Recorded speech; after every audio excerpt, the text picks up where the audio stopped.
Maulang umaga sa ating lahat. Nagano pala ako sa aking ibunan, nilagyan ko ng trapal na kasi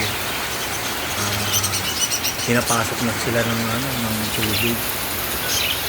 Naandyan yung naka magtay-tay sila kasi nga pag laging nababasa, mahirap din magiging madumi yung ating mga ibon. Papansin nyo, naglagay na ako ng trapal para nga hindi sila basa. Malakas na ang ulan ngayon tsaka bumabagyo.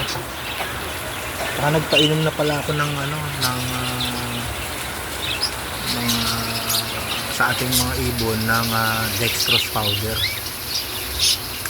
Tsaka nilagyan din natin sila ng Bitmen Pro para iwas sa sakit. Ito pa lang yan yung mga ibon yan. Nilagyan ko ng mga kanya-kanyang trapal yan kasi nga medyo nababasa. At meron akong isang pares na nabasa yung kanilang itlog. Sayang nga apat na piraso pa naman yun. Yun yung yung sa ibon nating itong idagdag yung Lutino saka albino. Ito palang Lutino. Yan yung Lutino, medyo nabasa rin yung nest box. Isa pa lang naman ang itlog nila. Butit konti pa lang at naagapan ko kasi nga nung isang gabi sa sobrang lakas ng ulan, yan, mapapansin nyo, nabalutan ko na ng mga trapal yan kasi nga nung una, hindi pa nag-uulan, open yan sila. Nabalutan ko na kagad ng bago pa umulan at bumagyo, nabalutan ko na sila ng mga trapal. Yan, katulad niyan yung sa colony na pinches. Yan, may mga itlog na yan. Siyempre kailangan na hindi rin mabasa yan. Sayang din yung mga itlog nila. Yan, ganun din dito sa sa aking kalapate na nilagyan ko rin ng ng mga bubong. Yan, nagpalit na nga ako ng bubong niyan. Kasi nga tingnan mo, makikita niyo sobrang lakas ng ulan. Pinalitan ko ng plain sheet kasi yung bubong niyan dati kahoy lang, plywood. Yan, ito nga yan kanina't na rumonda sila, itong tatlo hindi kaagad nakababa kasi nga sa sobrang lakas ng ulan, hindi kaagad sila nakababa sa loop. Yung iba nakapasok naman kaagad. Pinakain ko na rin pala yan sila. Pinakain ko na nga ng maaga kasi sabi ko baka umulan ng malakas. Yun nga, umulan na ng malakas. Yan sila, tatapos lang nila kumain. Yun yung colony na mga zebra pinks. Yan. Mga pares-pares na yan, may mga kanya-kanya ng mga kanya-kanya ng mga pugad at may mga itlog na rin yan sila. Sayang nga yung yung isa at nahulog kasi nga inaayos ko yung trapal, nagalaw ko yung isang nest basket, nahulog yung isang itlog nila at sayang nga ito sila, pinakain ko na rin yung mga ating parakeets.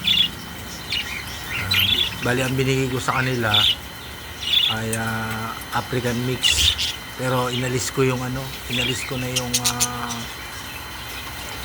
sunflower dyan para hindi sila magkasapola. Yan. Bali ang binigay ko pala dyan 6 na cup.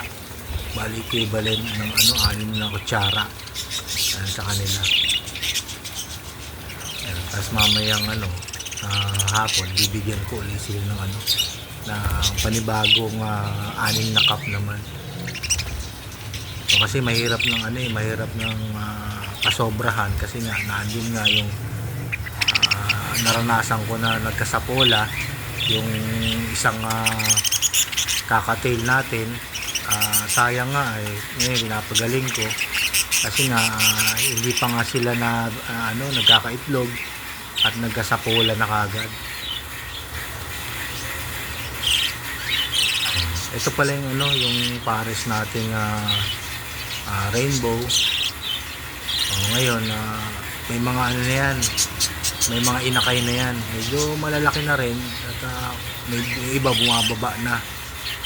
At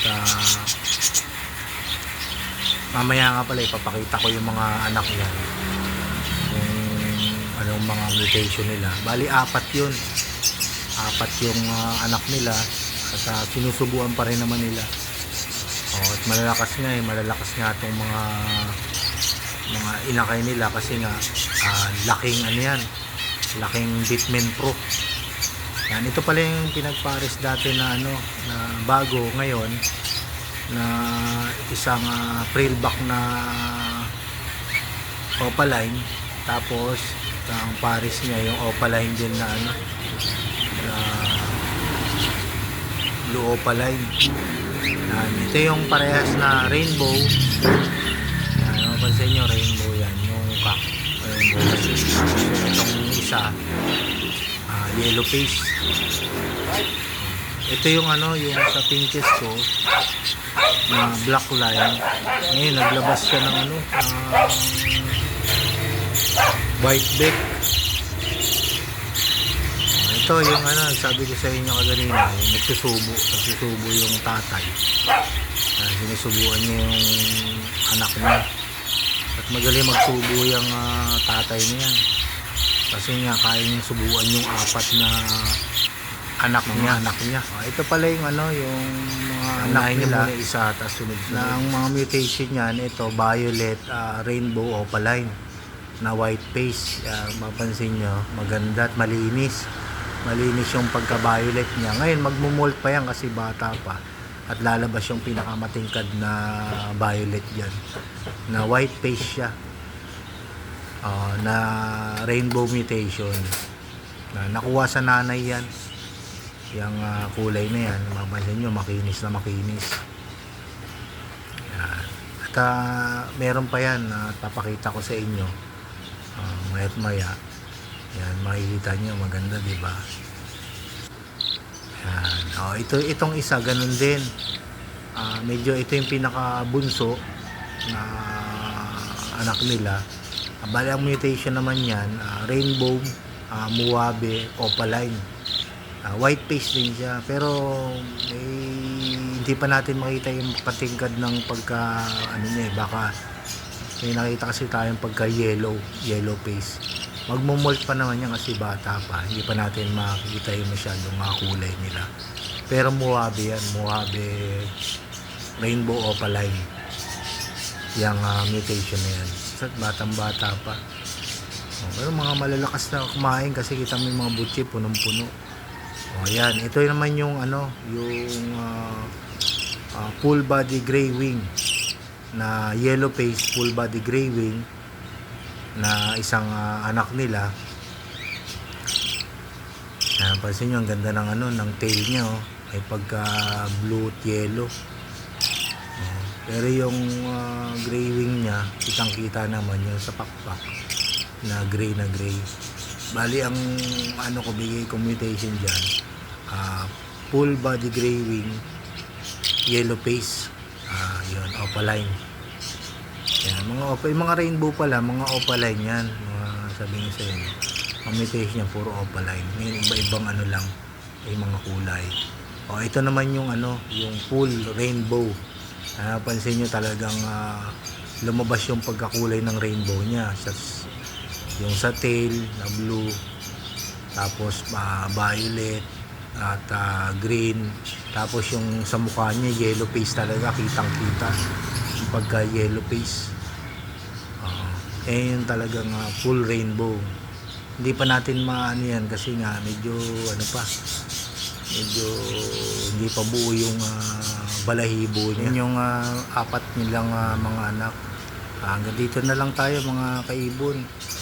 Pa-like, share at pa-follow na lang ng aking YouTube channel tsaka Facebook page at channel. Pa-share na rin po itong mga video na to para at least maikalat at mapanood din po ng ibang mga kaibon natin. Okay, nandito na lang po. Maraming salamat sa panonood.